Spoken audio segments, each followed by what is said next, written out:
A seguir, assista ao programa Money Report, com assuntos que importam para você e para a sua empresa. Regenerar. Dar nova vida a algo. Melhorar. Restaurar. Ressignificar. Regerar. Gerar outra vez. Nós existimos para regenerar. Regenerar o planeta A.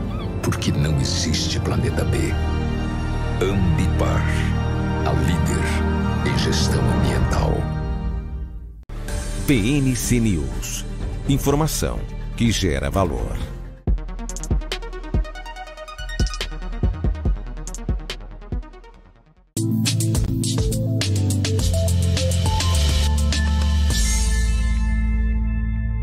Olá a todos, essa é mais uma edição de Money Report TV aqui na BMC News.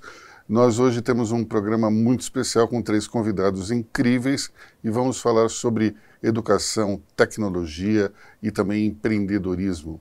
Nós temos aqui do meu lado Maíra Abi-Morad, que é CEO da Intelli, a mais impressionante iniciativa de educação que eu já vi nos últimos tempos. Nós temos aqui também Ricardo Roldão, que é presidente do Conselho do Roldão Atacadista, e Marco Stefanini, que é fundador da Stefanini, acho que é a maior empresa multinacional de tecnologia do Brasil. Nós aqui vamos conversar entre nós mesmos, não é exatamente um programa de entrevistas, como vocês já viram, e eu vou começar com o Marco. E o Marco, ele tem uma particularidade muito interessante, que é o seguinte: geralmente quando você olha para alguém que trabalha em tecnologia, você acha que essa pessoa é um engenheiro ou é um matemático, né? Mas o Marco, ele tem uma formação um tanto quanto diferente, né? Conta pra gente. Eu sou geólogo, né? Bom, como vocês podem ver, geólogo tem muito a ver com tecnologia, mas você me disse uma vez uma frase que me marcou muito e que ficou, para mim, sempre como um exemplo de como a gente deve se portar diante da nossa carreira. E eu acho que você se lembra da frase que você me falou. Então, diga aqui para nós. Na verdade, as nossas mães sempre falam que a gente deve fazer aquilo que gosta, né? Eu aprendi a gostar daquilo que eu faço, porque eu tive que mudar totalmente minha vida. Eu entrei na universidade no final da década de 70, em 79, entrei na geologia, que era a última década de ouro do Brasil, que teve um crescimento enorme, né? E quando eu saí da universidade, foi a primeira grande década de perdas, que chamavam-se década perdida, né? Então eu tive que me adaptar e na época os bancos contratavam muitas pessoas de exatas, né, geologia exatas, para poder se tornar engenheiro de software. Então eu comecei como engenheiro de software, né? E também você pegou uma época em que ninguém sabia nada de computação e você usou isso como oportunidade para ensinar muita gente a mexer em computador também, não foi? Era uma fase, não vou falar que não sabiam nada, mas era uma fase mais inicial, né? Uma fase que eram os grandes computadores mainframes, que eram, vamos chamar assim, o conhecimento era mais restrito. Hoje ele é mais aberto, é muito mais democrático, né? Que é melhor. Então na época tinha muita necessidade de treinamentos, que no caso do mainframe IBM, a IBM oferecia para as empresas. Então tinha uma quantidade enorme de treinamento que você tem que treinar seus times. Mesmo para quem já era analista, já era da área. Então a quantidade era grande, então tinha uma oportunidade ali, uma janela de oportunidade de treinamento. E eu tinha uma experiência na vida, durante a faculdade, para sobreviver, eu fazia muito bico, então eu dava aula de tudo, desde física, matemática, química, geografia, história, era meio variado. Então eu tinha uma certa didática, então quando começou essa parte de treinamento, apesar de eu ter poucos anos de experiência, porque na época para você se tornar um sênior demorava 15 anos, né? 12 anos, demorava muitos anos. Hoje é mais rápido a carreira. Mas ao mesmo tempo eu tinha essa parte didática. Então foi a minha oportunidade de começar, e a Stefanini começou como uma empresa de treinamento nos primeiros anos. Depois, com a crise, a gente teve que se adaptar e ir para a área de serviços, para ter serviços mais recorrentes. Então, é justo eu dizer que você começou a Stefanini como uma espécie de professor, é isso? É uma empresa de treinamento. E eu chamava eu presa, né? Era eu que vendia e boa parte dos cursos era eu mesmo que dava. Tinha alguns professores também, outros instrutores também que participavam, mas eu era o principal, que era o meu ganha-pão. Então está correto. Eu vou aproveitar então esse gancho para a gente chamar a Maíra para conversa, já que educação é o business dela, e especialmente na área de tecnologia. Sim. Explica para a gente como é que nasceu a Intelli e especialmente como é que ela é diferente em comparação às outras faculdades e universidades. Muito, muito bom. Você sabe que meu pai dizia uma coisa muito legal, ele falava que na vida a gente achava que a gente estava indo, mas no fundo a gente estava voltando, né? A gente acaba em algum momento voltando para as nossas origens, enfim. E eu comecei minha carreira como professora de inglês, né? Com 16 anos comecei a dar aula. E depois minha carreira seguiu para recursos humanos, foi o que eu trabalhei por 18 anos. E o que eu observei nos meus últimos anos na Companhia de Talentos, que empresa que eu sou acionista até hoje, é que a distância entre o mercado de trabalho e a universidade, que era uma distância saudável, nos últimos 15 anos virou um abismo. Né? Porque o mercado de trabalho, as organizações, as empresas se desenvolveram numa velocidade tremenda e a universidade, de maneira geral, falando consigo própria. Então eu decidi fazer uma mudança de carreira e fui trabalhar com educação, primeiro no IBMEC, aí vendemos o IBMEC para Estácio, antigo Estácio, atual Edux, e aí eu falei, bom, o que eu vou fazer agora, né? E aí nessa época o Roberto Salute e o Esteves me convidaram para conhecer essa iniciativa que estava iniciando, que basicamente tem a ambição de formar futuros líderes para transformar o Brasil através de tecnologia. Uma ambição enorme, né? O Brasil é um país continental, pobre, desigual, então a gente entendeu que para a gente poder ser a melhor faculdade de computação da América Latina, a gente precisava ter os melhores alunos. E aí não pode ter só os melhores alunos que podem pagar. Então a gente criou o maior programa de bolsas em instituição privada no Brasil.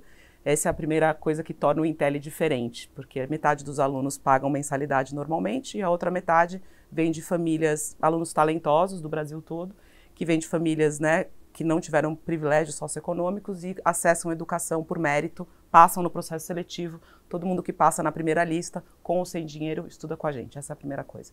A segunda coisa que eu acho que torna o Intelli especial é o entendimento de que o ensino superior não pode mais ser o ensino médio crescido. A universidade tem que ter a coragem de se posicionar como a ponte para o mercado de trabalho. Então tem que buscar muito mais referências do que o mercado de trabalho espera dos profissionais do que o contrário, né? Do que ficar herdando aí a herança do ensino médio, que tem o seu valor, mas ele termina no terceiro ano. Então a gente montou uma metodologia de ensino por projetos, que nós não inventamos, isso aí está aí há muito tempo. Só é muito difícil de fazer, custa caro, é complexo. E a gente entendeu que como todo mundo tem hoje, o Marco sabe disso melhor do que eu, um problema de tecnologia para chamar de seu, não é, Marco? É verdade. Toda organização virou uma empresa, né, uma organização de tecnologia, ainda que com pouca consciência disso.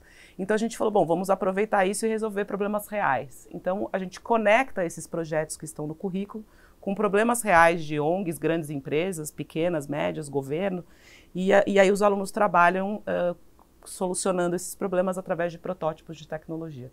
Agora, essa iniciativa surgiu porque a oferta de profissionais voltados para a computação e engenharia era muito pequena perto da necessidade que o Brasil tem, não é isso? Sem dúvida. Então, falar de educação no Brasil é complexo, porque o Brasil tem muitas questões, né? Mas eu vou falar do topo da pirâmide, vamos chamar assim, quem hoje ocupa posições de liderança na área de tecnologia. Você pegar as 10 melhores faculdades do Brasil, os 10 melhores cursos de engenharia e ciências da computação do Brasil, juntos, oferecem 1.200 vagas por ano, com uma taxa de evasão média de 50%. Então esse é o volume de gente que a gente forma em computação nos melhores cursos no Brasil. Obviamente tem muitas outras iniciativas. Então esse problema que a gente quer ajudar a resolver, primeiro com mais volume, um pouco mais de volume. Então a gente sozinho, né, já consegue oferecer mais 160, 200 vagas em breve por ano. E além disso uma mudança de perfil, e eu acho que essa é a terceira característica do currículo do Intelli que o torna especial. Todos os cursos da computação têm 30% de carga horária de negócios e liderança. Porque mesmo os profissionais de tecnologia melhores formados na área da computação têm dificuldade muitas vezes de se relacionar, resolver conflitos e não conseguem entender que tecnologia é meio a serviço de algo, a serviço sempre de um problema de negócio.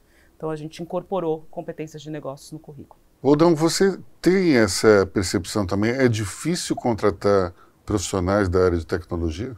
É muito difícil, Aloysio, mas eu acho que o ponto que a Maíra colocou, acho que é fundamental. Nós contratamos um cara de inteligência na área de tecnologia para ajudar toda a área comercial, para ganhar eficiência, para ganhar mais produtividade. E o que a gente percebeu, que ele é extremamente inteligente, consegue pegar informações extremamente importantes, mas ele não tem a habilidade de lidar com o time comercial, de lidar com o time de trade, de lidar com o time de gerenciamento de categoria, e isso acaba fazendo com que toda aquela informação, todo aquilo que ele apura, no fim do dia, a turma não consegue executar. Porque acho que a Maíra colocou um ponto importante. Se treinar essa galera 30% do tempo para ter jogo de cintura, principalmente, saber negociar, saber negociar e também gerenciar conflitos, eu acho aí que vai vir uns profissionais bem hábeis e produtivos. Mas, obviamente, que tecnologia... Eu acho que o que a Maíra falou uma coisa importante, que hoje toda empresa é de tecnologia, mesmo algumas empresas não sabendo disto. E é verdade, ontem eu estava num evento voltado para o varejo, e eu já vi lá um cara de tecnologia já ali mostrando para nós a inteligência artificial dentro da ferramenta dele, como agiliza processo, como melhora processos que às vezes demoravam 1 dia, 2 dias, reduzido para 40 minutos. Então eu não tenho dúvida que a gente vai precisar cada vez mais desses profissionais e, evidentemente, as empresas, seja ela de varejo, de consumo, de serviço, de indústria, vão se tornar empresas de tecnologia. Marco, você percebe isso dentro da equipe? Bom, você tem uma equipe com mais de 30 mil colaboradores, né? Você percebe que isso é recorrente na tua área, o sujeito ser muito inteligente, mas ter dificuldades de relacionamento, falta de inteligência emocional, ou isso é um mito? Não, isso é uma verdade. Eu acho que para todas as profissões, no fundo, essa parte de inteligência emocional cada vez é mais importante, né? Então, eu acho bacana, reforçando até o que você falou da Intel, tem algumas, além dessa parte de você trabalhar o aspecto comportamental das pessoas, né? Também tem a questão de ser um curso muito prático, né? Via projeto. Eu encantei. Durante a pandemia eu ficava trabalhando, andando. Então eu fui a pé um dia e entrei lá e fui visitar. Lembra? Te liguei para pedir para eu poder entrar. É maravilhoso lá. E então tem esse aspecto importantíssimo. Acho que cada vez mais. E agora no mundo digital você cada vez mais trabalha em equipes, né? Então se você olhar o que é um squad, que todo mundo adora falar, são equipes multifuncionais, são pessoas de diversos perfis que trabalham junto. Então, aquele perfil nerd que a gente chama ainda tem, claro, um ou outro, dependendo da área e tal, tem também, não vamos ser radicais, mas certamente essa parte comportamental é cada vez mais importante. Isso eu acho que para qualquer profissão, e obviamente agora a tecnologia, como é uma área muito importante, também é. Agora, se você me permitir alguns comentários que vocês falaram, a gente falou do perfil de exatas e tudo mais, essa falta de profissionais, né? Você falou do topo, mas se olhar toda a pirâmide de exatas, primeiro que a gente sempre teve falta de profissionais, sempre, nos 36 anos que eu trabalho, sempre teve, sempre nas novas tecnologias, porque se ela é nova, falta gente, porque você tem que treinar. Então a gente sempre conviveu com isso, né? Obviamente agora é mais crítico, porque todas as empresas também se colocam como tecnologia, então todo mundo está lutando pelos mesmos talentos. Então esse é o primeiro ponto. O segundo ponto que é interessante, que o Brasil está ficando para trás, mesmo comparando com os países emergentes. Vamos comparar com Argentina, México, Peru, Chile. O percentual aproximado de, por exemplo, desses países que formam, dentro de todos os universitários, mais ou menos uns de 30% a 40% são da área de exatas. No Brasil está na faixa de 17%. Então a tendência é ficar pior. Então esse é o lado negativo. O lado positivo é que ainda a América Latina, na minha opinião, é o último, pulmão de talentos de tecnologia ainda um pouco disponíveis no mundo, porque a escassez de talentos é enorme no mundo inteiro. Mesmo nos países do leste europeu, que normalmente você bebe aquela água que tem muito boa gente, bons talentos, a carência, a forma, por exemplo, o tempo que você tem de contratar um novo engenheiro de software é 3, 4 vezes mais do que no Brasil. Tá? Ainda é. Então tem esses dois lados aí interessantes para avaliar. Mas é uma pena que o Brasil está perdendo vamos dizer, essa onda de oportunidade, mesmo em relação, eu estou falando a países da América Latina. Não estou falando da Ásia, que aí a gente vai perder de goleada, né? Por que na Índia tem tanta gente capacitada a trabalhar com computação? Na vida não tem, na minha visão, não existe coincidência, né? Aí tem uma série de combinações. A primeira é que a Índia tem um programa de governo, nos últimos 50 anos, de incentivar a tecnologia. Então eles têm incentivos fiscais, por exemplo, para você exportar, a empresa que está em polos de tecnologia não paga nem imposto de renda. Então as condições da lei trabalhista na Índia são muito ruins, mas para a tecnologia é diferenciado. Então eles criaram todo um ecossistema, é um plano de governo nos últimos 50 anos. Tá? Então esse é o primeiro ponto. O segundo ponto, que é um país teoricamente de língua inglesa, porque o inglês não é tão fácil pelo accent deles e tudo, mas é uma quantidade enorme de pessoas também que pelo menos tem a raiz inglesa também. E o terceiro tem uma questão também cultural, né? O indiano, pelo perfil dele, é mais intelectual. Então sempre isso, não só de agora, de muitos anos atrás, por exemplo, na hora de você casar uma pessoa, é como se um engenheiro de software tivesse muito mais peso do que um engenheiro de produção, por exemplo. Então eles têm muito mais um perfil intelecto do que um perfil de produção, como, por exemplo, se você analisar, a China tem um perfil muito mais manufatura. A Índia agora é que está, vamos dizer assim, evoluindo muito na questão da manufatura. Mas sempre até pelo perfil cultural deles, então a somatória disso que resultou. Se eu puder comentar sobre isso, Claro. acho que o percentual de PhDs também, né, é um país Que é decorrente né? desse É movimento. Isso mesmo. E essa é um pouco, acho que um pouco da raiz do problema da educação no Brasil, assim, não tem uma decisão, porque não dá para fazer tudo, né? Então, assim, a gente não vai ter, assim, a gente não vai ser um player global da indústria farmacêutica mais. Esse bonde partiu já, né? Os players já são europeus, americanos, norte-americanos e tal. Agora, o agro, a gente tem uma oportunidade de ser cada vez mais um player global, não só como exportador de commodities, mas como exportador de tecnologia, e não estou falando só de tecnologia digital, mas tecnologia de produção, enfim. Mas todo mundo tem que tomar essa decisão. É aqui que a gente vai ganhar o jogo global, né? Energia renovável, outro lugar que a gente pode ganhar, a gente tem a oportunidade de ganhar o jogo, a gente tem território para isso, enfim. Mas a gente não consegue ter consenso em quais são as prioridades, né? E aí a educação vai ser o que vai... Agora, quando você olha, por exemplo, o percentual de jovens nem, que nem aquela história nem estudam nem trabalham de 18 a 24 anos no Brasil, é 36%. Enorme, né? Então, assim, esse é um problema de todos os jeitos possíveis, né? Porque é um problema que pesa na economia hoje, fica uma cicatriz no currículo da pessoa para o resto da vida, ou seja, ela conseguir se recolocar, voltar a estudar e tal. E a gente está falando de 36%. É gente pra caramba, né? Sem estudar e sem trabalhar, ou seja, é um problema que vai se carregar para a geração futura. Porque a pessoa que não está na escola, né, o jovem que não está na escola, não está estudando nem trabalhando, está fazendo o quê? Boa coisa não está, né? A maior parte. Então, eu acho que falta um projeto de país, como, por exemplo, a Índia fez. E pegando o carona que você falou, é interessante. O Brasil tentou focar em informática há 50, 40 anos atrás, 30 anos. Mas focou, na minha opinião, no lado errado, que é o hardware. Sim. Que é onde e cada vez mais não agrega valor. Então, até hoje, nós temos uma lei de informática que dá incentivos fiscais enormes, mas para quem produz hardware.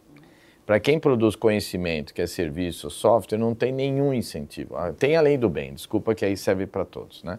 Mas esse é um ponto muito interessante, a gente foi para o lado errado. E normalmente qualquer governo, né, o Estado em si não entende o que é tecnologia. Normalmente eles associam muito a hardware, a coisa física, mais industrial. Eles têm uma visão ainda industrial. Isso independente de ideologia, tá? Sim. Bom, e a gente tem que lembrar também que nessa época que o Marco está falando, havia uma maluquice chamada Lei da Reserva de Mercado de Informática, e na qual você só podia produzir os equipamentos se você fosse 100% nacional, que era uma maluquice Exceto total. os mainframes. Exatamente. Bom, a gente vai retomar essa conversa daqui a pouco, após o nosso intervalo. A Pado traz soluções de segurança e tecnologia, se reinventando diariamente, proporcionando experiências inovadoras. Uma empresa totalmente brasileira, feita por brasileiros, que não tem medo de mudar. Mudamos para questionar e transformar. Estamos sempre em busca do novo. Um novo lugar, um novo jeito de evoluir, uma nova porta para abrir e ampliar horizontes. Pado, garantindo a sua segurança. Regenerar. Dar nova vida a algo. Melhorar. Restaurar. Ressignificar. Regerar. Gerar outra vez. Nós existimos para regenerar. Regenerar o planeta A. Porque não existe planeta B. Ambipar. A líder em gestão ambiental. PNC News. Informação que gera valor. Estamos de volta com o Money Report aqui na BMC News e vamos entrar numa seara um pouco, digamos, um pouco mais polêmica dentro da área educacional, que é a inclusão feminina. Dentro da Intel, qual o percentual homem e mulher? Hoje, 27% são meninas. Então, isso não reforça aquele preconceito de que exatas é uma coisa de homem? Sem dúvida, a gente trabalha todo dia para mudar essa realidade. Né? É interessante que quando as meninas se inscrevem no processo seletivo, elas são aprovadas no processo seletivo. O problema não é a aprovação ou aptidão para matemática, ou nada disso, é interesse mesmo. Né? Então, quando você olha mesmo os dados do PISA, né, que acho que é um exame de referência que avalia conhecimento de matemática, entre outras coisas, no ensino básico, meninas e meninos performam igual em matemática, em ciências de maneira geral. O problema é interesse, né? Quando você pergunta para uma pessoa, fecha o olho e pensa numa pessoa que trabalha com engenharia ou que trabalha com computação, naturalmente vem um homem na cabeça, né? Então tem uma coisa de representatividade também, de ser muito enfático em dizer que lá é um lugar para meninas, e é isso que a gente faz o tempo inteiro, e a gente tem meta para trazer mais meninas. Então a gente investe em relacionamento com organizações que trabalham com fomento de STEM, né, de ciências, engenharia, tecnologia e matemática com meninas. Olha, mas no jornalismo, 20, 30 anos atrás, uma redação tinha 15% de mulheres. Hoje tem 15% de homens. Uhum. Então, as coisas podem mudar. Sem dúvida. Né? Sempre podem mudar. Na Stefanini, como é que é essa divisão homem e mulher? Como ela disse, isso é global, não é só no Brasil. Tá? Isso é interessante. Você fala da Índia, ainda é muito mais masculino ainda. Tá? Até por razões também culturais e históricas. Mas na Stefanini, na base, é 1/3 mulher, 2/3 homens. É a base, a média que a gente tem. Tá? Mas, até para a gente, talvez, às vezes eu faço algumas análises, talvez para a gente ser uma empresa mais flexível, a gente permitiu que as mulheres assumissem mais o comando, porque normalmente é o contrário, né? Você tem às vezes tem empresa que tem uma varejo, tem uma base grande de mulheres, mas em cima é mais homens. Nosso é o contrário. Então, na base é mais homens do que mulheres, mas no topo, no Brasil, por exemplo, 50% de diretores para cima é a média de mulher. Nos Estados Unidos, por exemplo, dos 12 líderes principais, 8 são mulheres. Então a gente acabou desenvolvendo, mas é uma característica própria nossa. Mas a gente não tem essa questão de cotas, né? A obrigação nossa é como é que eu estabeleço um modelo que traga igualdade para os dois lados, mas mais do que isso também, que você tenha modelos que respeitem as diferenças entre eles. Por exemplo, uma das coisas que afetam muito a mulher numa carreira mais longa é a maternidade, que o homem não tem, obviamente. Não adianta, a gente não pode tratar igual. Então, quando você tem uma característica mais flexível, você acaba ajudando mais as mulheres, incentivando, né? Então, essas questões, inclusive de expatriar executivas, que é muito difícil, normalmente quem vai é o homem, não a mulher. A gente tem vários casos de sucesso para os Estados Unidos, por exemplo, né? Então, esse é um pouco da característica, mas é verdade. Agora, outro aspecto é que a juventude hoje não tem grande apelo pela área de exatas. Né? O STEAM não tem esse apelo. Então, esse é outro que eu acho que a sociedade, não é só o governo, nós mesmos, como é que a gente incentiva essas pessoas a ter o mesmo gosto pelas exatas, assim como gosta do TikTok, gosta de toda essa linha de humanas, que é muito desbalanceada. E, de novo, eu não tenho nada contra humanas, mas eu sou contra o desbalanceamento. Né? Mas é interessante isso, porque você citou uma ferramenta que é uma ferramenta digital. Então é interessante porque a tecnologia propiciou, talvez um efeito colateral foi o desinteresse pela própria tecnologia? Não, eu acho o seguinte, lembra que a tecnologia é uma ferramenta. Quem define o que você vai fazer com ela é o ser humano. Então depende da cabeça. Você pode usar para um lado ou para o outro. Como as pessoas já têm uma tendência mais de humanas e tudo, na minha visão, acaba, obviamente, isso incentiva desse lado, né? Então, esse é um pouco do que eu vejo, né? É que nem inteligência artificial. Todo mundo está discutindo isso. Na prática, a inteligência artificial tem alguns contratempos que a gente vem discutindo, mas, no fundo, é uma ferramenta de acelerar seu trabalho. Então, depende de como a pessoa vai usar a inteligência artificial. Então, é um pouco da definição, e isso é o ser humano que vai definir, para um lado, para o bem ou para o mal, ou, no fundo, se eu vou, por exemplo, fazer um upgrade, né, um melhor perfil dos profissionais para usar melhor IA. Então, o IA pode me ajudar na minha profissão ou pode matar a minha profissão, depende de como eu vou encarar. Especialmente se a gente pensar, por exemplo, em quem não agrega valor na sua função. Isso a inteligência artificial vai acabar matando, não tem outro jeito, né? Dentro do teu mercado, por exemplo, você já pararam para pensar como é que a empresa daqui para frente com o advento da inteligência artificial, em termos de funcionários mesmo, muitas funções podem ser ceifadas com a chegada da IA? Eu acredito, não só eu, Luiz, mas todo o trabalho de repetição, eu acho que vai ser substituído.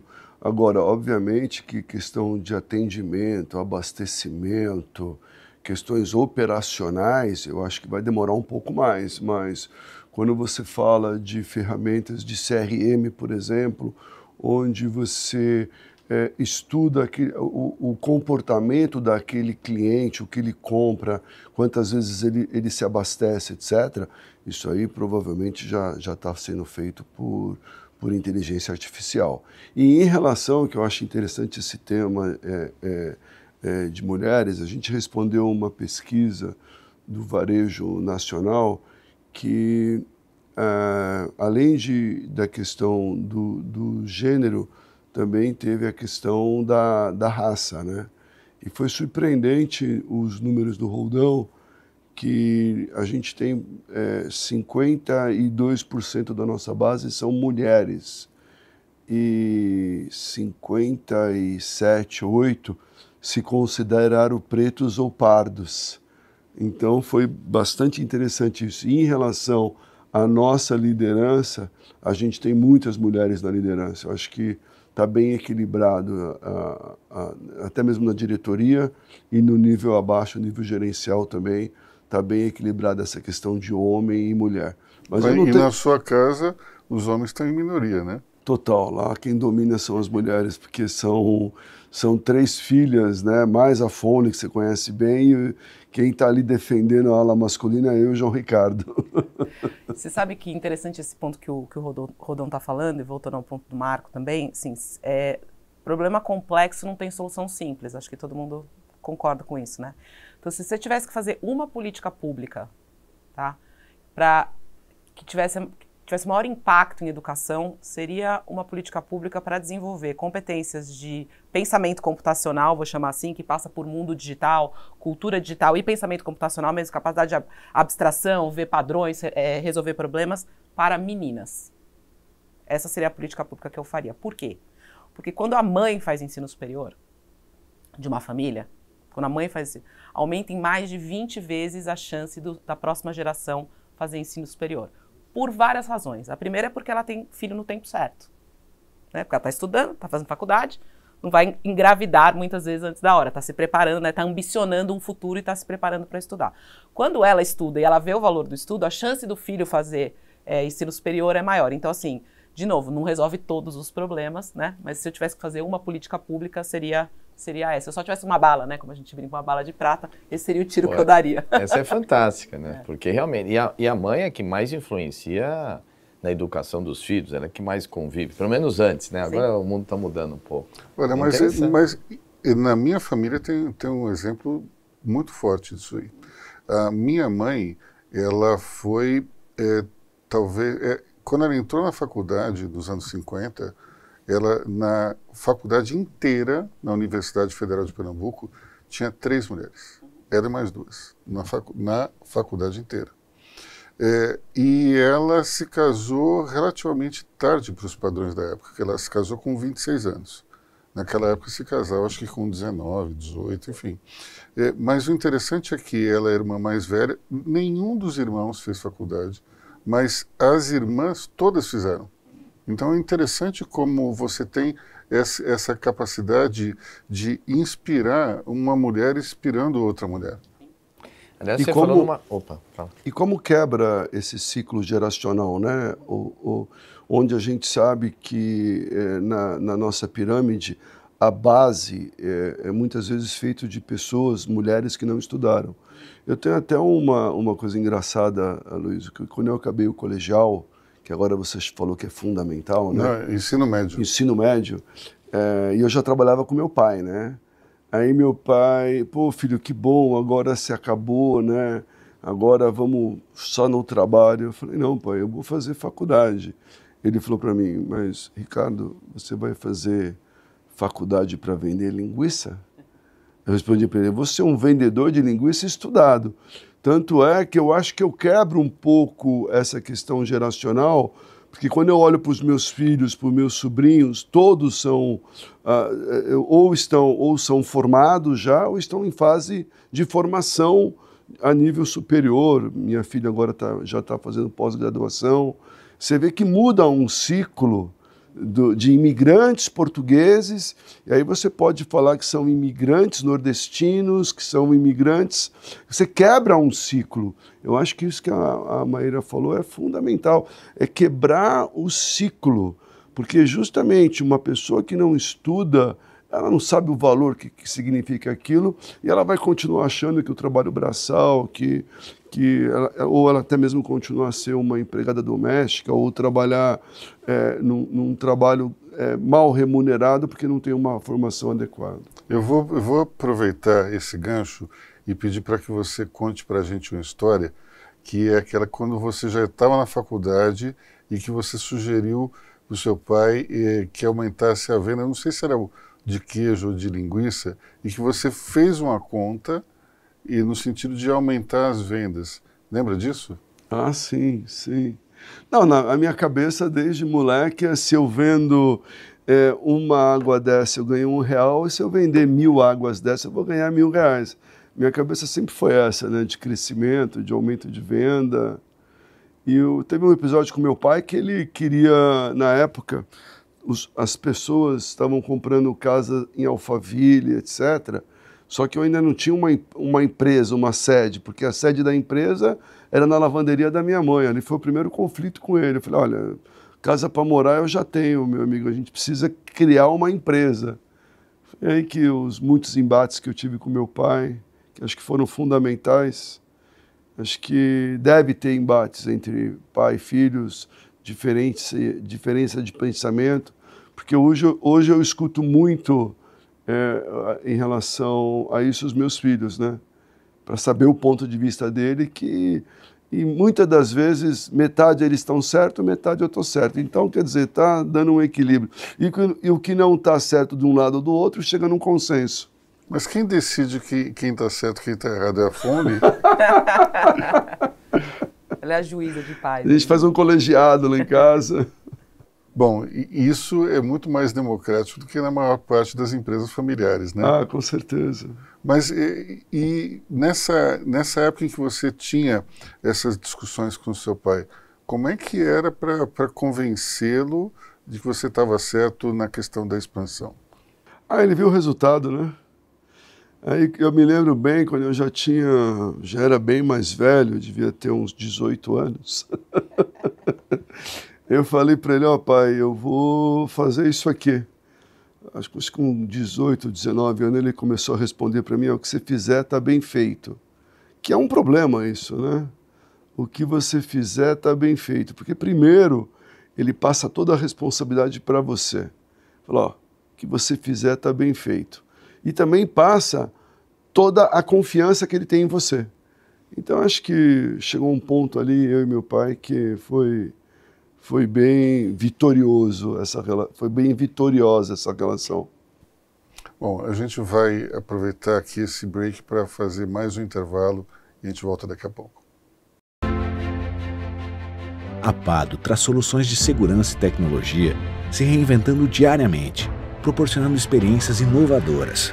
Uma empresa totalmente brasileira, feita por brasileiros, que não tem medo de mudar. Mudamos para questionar e transformar. Estamos sempre em busca do novo.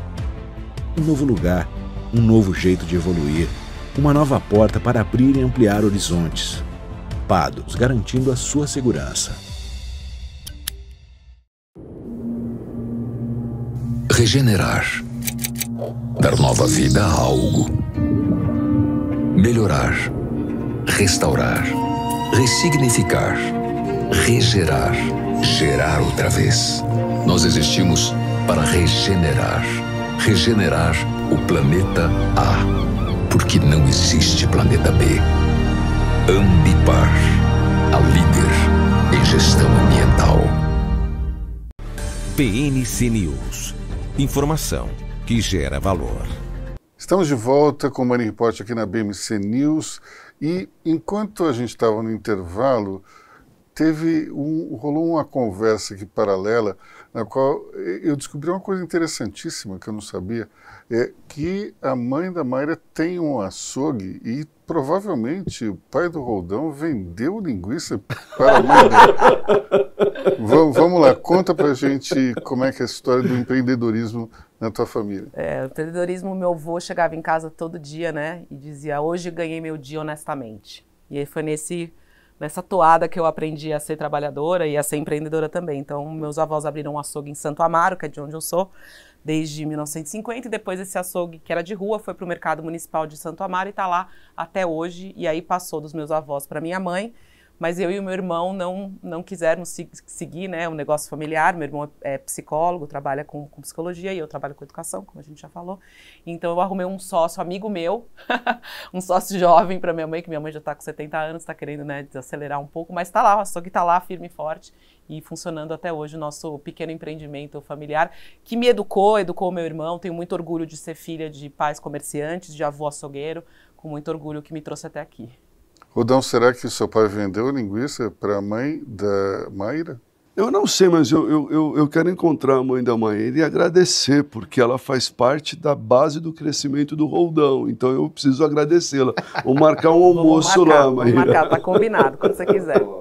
Você sabe que Santo Amaro, é interessante essa história, porque Santo Amaro era um município à parte de São Paulo. Então, a divisa era onde hoje é a Avenida dos Bandeirantes, ali onde tinha um córrego chamado Córrego de Traição. Tanto é que tem uma usina de traição no finalzinho ali da Marginal Pinheiros. Mas, então, os números daqui de São Paulo, eles eram da Praça da Sé até a Avenida Bandeirantes.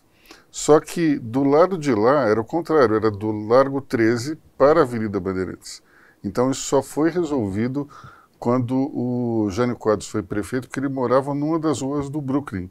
E daí ele percebeu que estava invertido. Daí, finalmente, depois de muitos anos, é que ele inverteu a ordem dos números. Morei 30 anos em Santo Amaro e não sabia disso. Tá vendo só? Na verdade, quem mudou essa história, quem fez a fusão, foi o Getúlio Vargas, porque o aeroporto de Congonhas ficava em outro município. Ficava no município de Santo Amaro.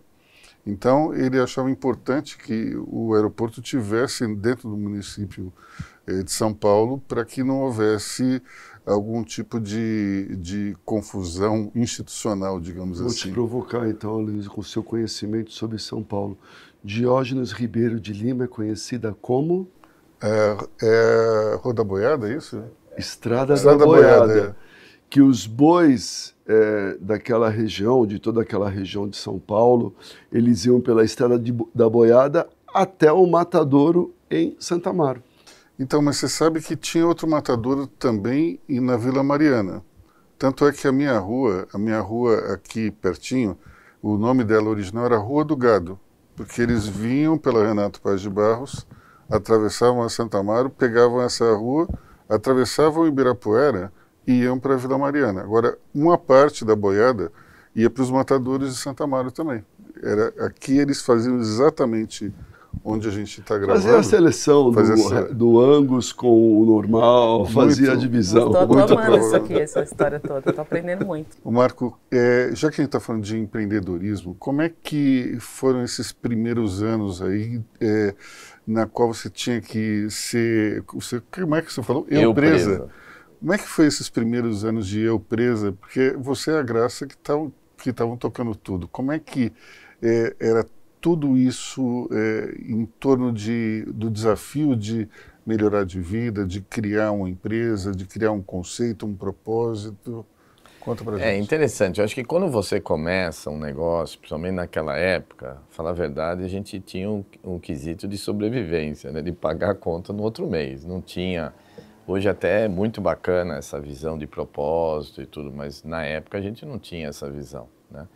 Então era mais de sobrevivência mesmo, no mês seguinte você pagar as contas, né? Ao longo do tempo você vai melhorando, então você vai querendo ter uma melhor qualidade de vida para a sua família, ainda num objetivo, ou seja, uma ambição mais restrita. Depois sim que a gente começa a sonhar grande. Então eu construía meus sonhos de 3 em 3 anos, né? Mas foi sempre foi na dificuldade, na crise, né? Eu contei aí do início que eu tive que mudar de profissão. Hoje, felizmente, né, no fim deu certo. E ao longo do tempo a gente foi fazendo uma série de mudanças ao longo do tempo, nos preparando para o próximo estágio, né? Mas sempre baseado em situações de escassez, né? Financeiro. O Brasil sempre teve custo financeiro alto, eu não tinha dinheiro, então na verdade eu tive que acumular um certo capital para investir. Eu preferi sempre evitar bancos. Acho que atividades de baixa rentabilidade, a chance de você ter problemas e não pagar as contas é grande quando você faz empréstimo. Então essa é a primeira. A segunda, constante crises, que aí a maioria dos os empreendedores da minha época viveram, muito mais do que hoje, tá? E o terceiro ponto, que somado a tudo isso, foram as mudanças de tecnologia, que aí é só o meu setor que viveu. Então, a gente já passou por praticamente 5 ou 6 grandes ondas de tecnologia. E cada vez que aparece uma nova, você tem que quase que reaprender, né? Tudo. Então, passou pelo mainframe, né? Os computadores grandes, os grandes computadores, depois veio os microcomputadores, o notebook. Depois veio a internet, depois veio os famosos ERPs, SAP, depois veio transformação digital e agora inteligência artificial. São várias situações que a gente sempre teve que se adaptar. Na inteligência artificial é a primeira vez que a gente tem uma vantagem, porque a gente já trabalha com inteligência artificial há 12 anos, então eu não tenho que me adaptar, eu estou numa condição que eu posso até liderar o processo. Então um pouco foi mudando, mas todo esse conjunto de situações, na verdade, criou um DNA mais de resiliência, né?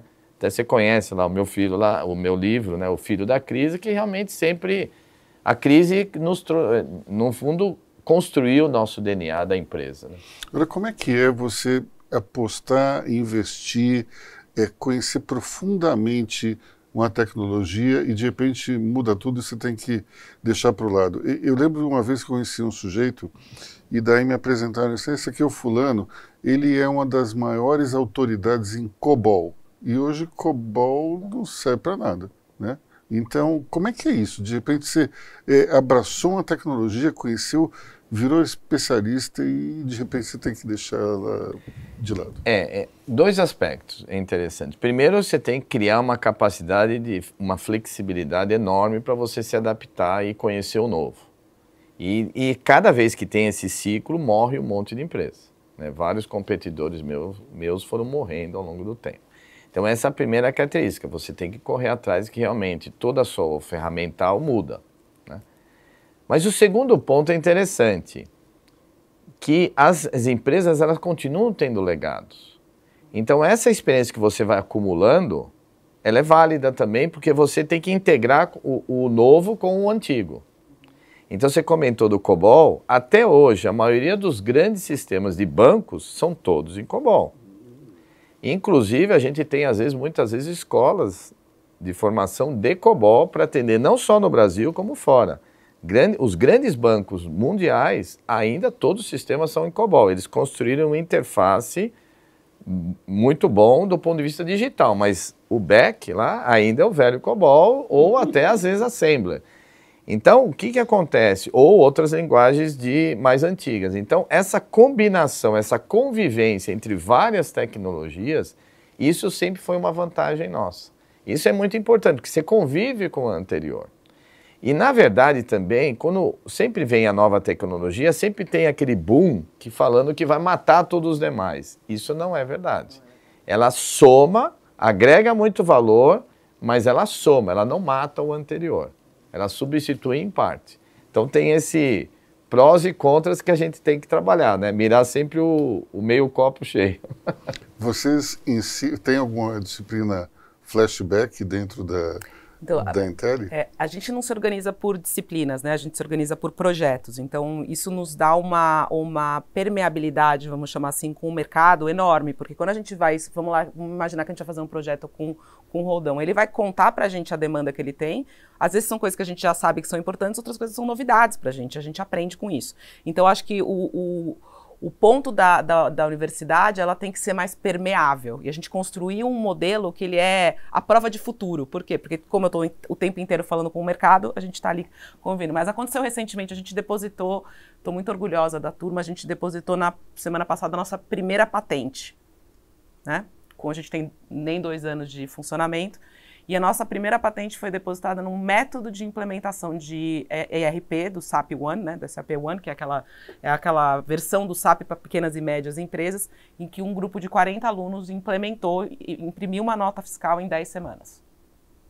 E eles desenvolveram, os próprios alunos, orientados pelos professores, um método de como fazer isso em 10 semanas. E essa foi a nossa primeira patente que foi depositada. Então, o Marco tem toda a razão, a tecnologia vai vindo, então quem trabalha com tecnologia, e eu acho que isso se expande para as outras áreas, e isso é meio batido, mas é importante dizer que assim, tem que ser gente que gosta de aprender, não é gente que gosta de fazer o que já sabe, porque a tradição do mundo é mudar, o mundo sempre mudou, né? A tradição do mundo é mudar.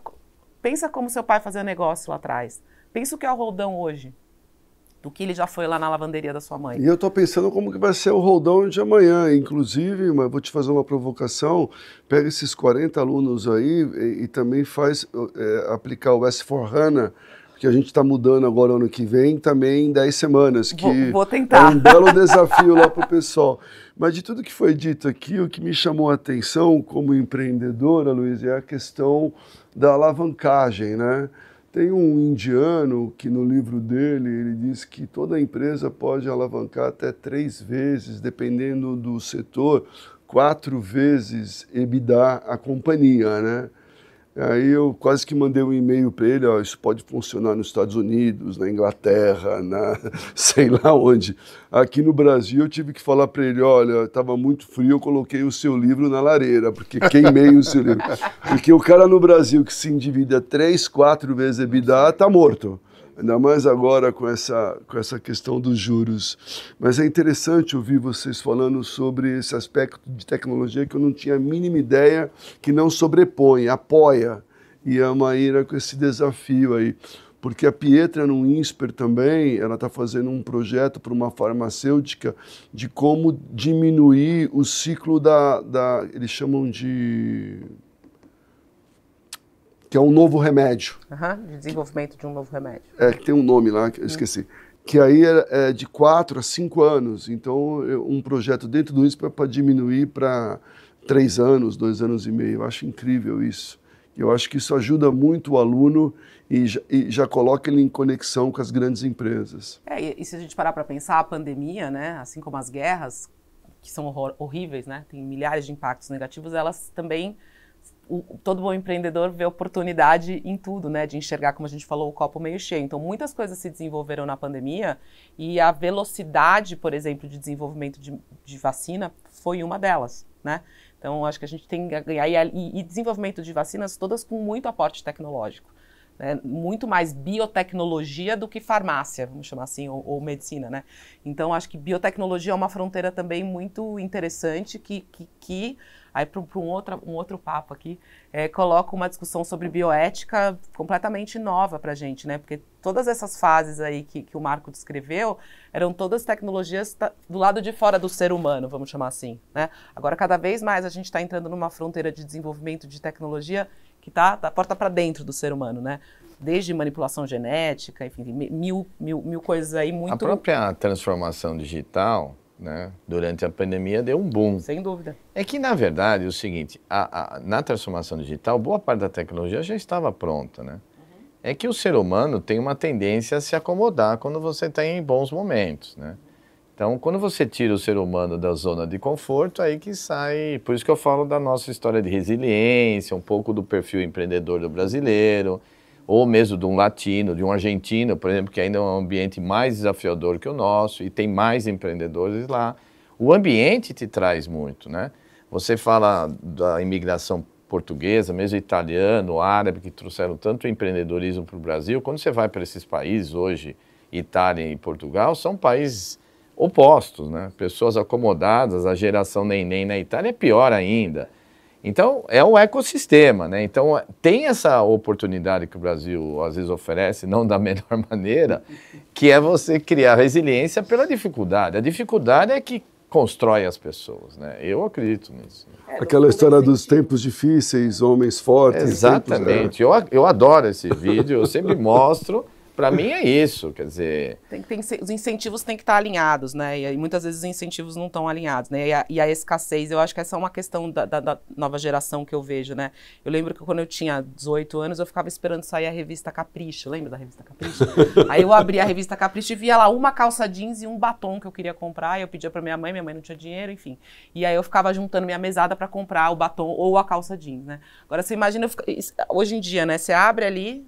O celular o dia inteiro, você sendo estimulado numa era de consumo muito forte, o dia inteiro, o tempo todo, e pior, né? A gente se comparava com quem quando a gente estava crescendo? Com o vizinho, com o colega da escola. Então você estava ali meio que naquele ambiente, todo mundo mais ou menos igual. Agora não, você pode seguir qualquer pessoa, parece que você faz parte da vida dela. Eu fiquei sabendo esses dias que tem uma moça que eu nem sabia que existia, chamada Virgínia, eu acho que é uma influenciadora digital, 40 milhões de seguidores, uma coisa assim. E aí eu falei, vou ver o que essa Virgínia faz, né?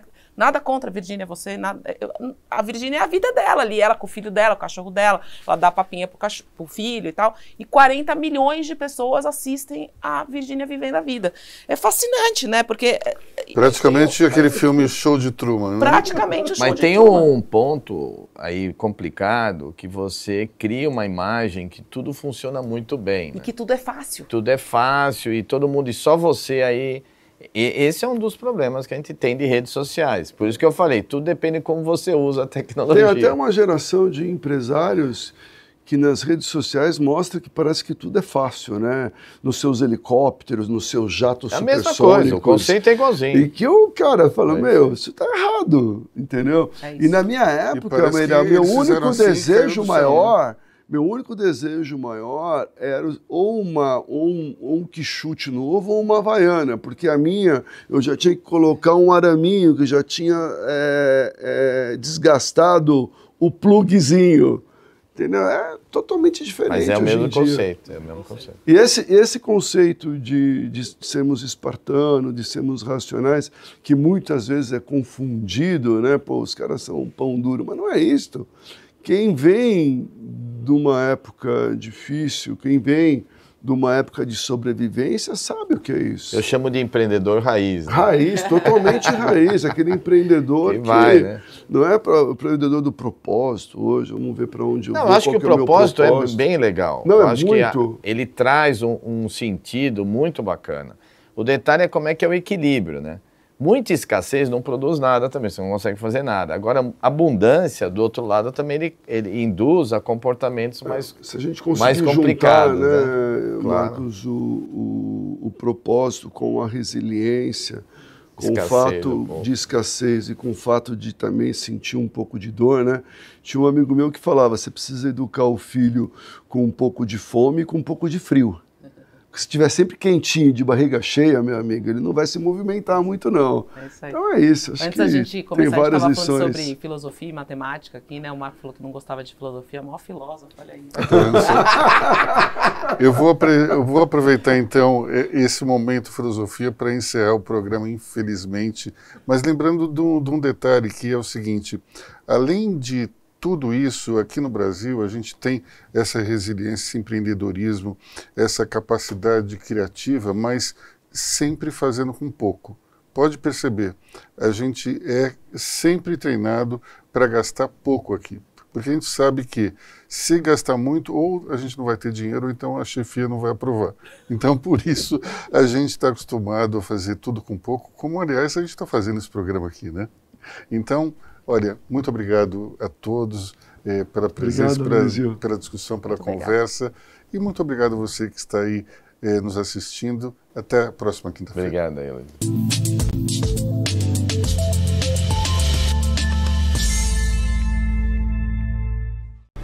PNC News. Informação que gera valor.